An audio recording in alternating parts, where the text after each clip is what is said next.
Welcome back sa aking channel mga tol. Ngayong araw na to ay may gagawin tayong cellphone. Ang unit ng cellphone ay Vivo Y12 Ace. At ang issue nito ay LCD. Basag ang LCD mga tol. At papalitan natin to ng LCD. At sinisimulan ko na, tinatanggal ko na yung cover ng motherboard.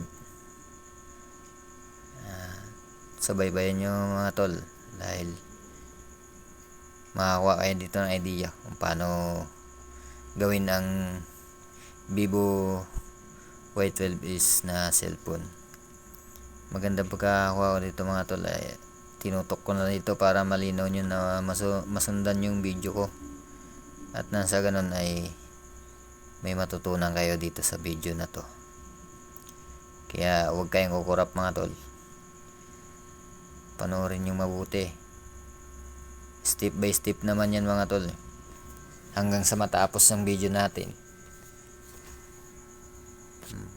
So mapapanood nyo yan.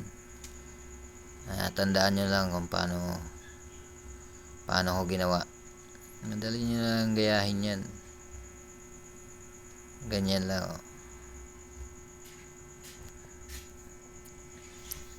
At syempre sa pagkabit ng mga flex cable na yun mga tol ay dahan-dahanin nyo rin. Titignan nyo rin kung talagang tapat na yung mga ngipin ng cable flex na yan bago nyo sa edit.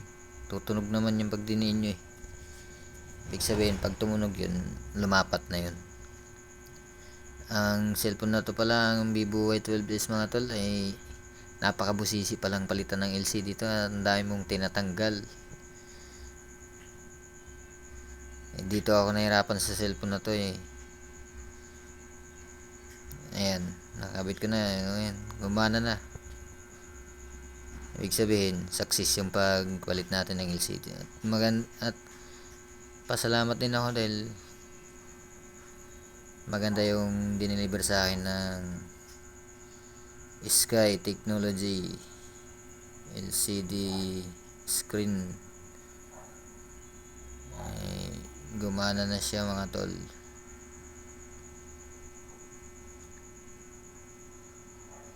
At sana isuportahan nyo ang aking channel, at paki-like na lang, comment, at kung pwede i-share na lang din mga tol. Maraming salamat sa inyo dyan. Ingat kayo palagi, at abangan nyo ang susunod kong video na i-upload. Maraming salamat ulit mga tol.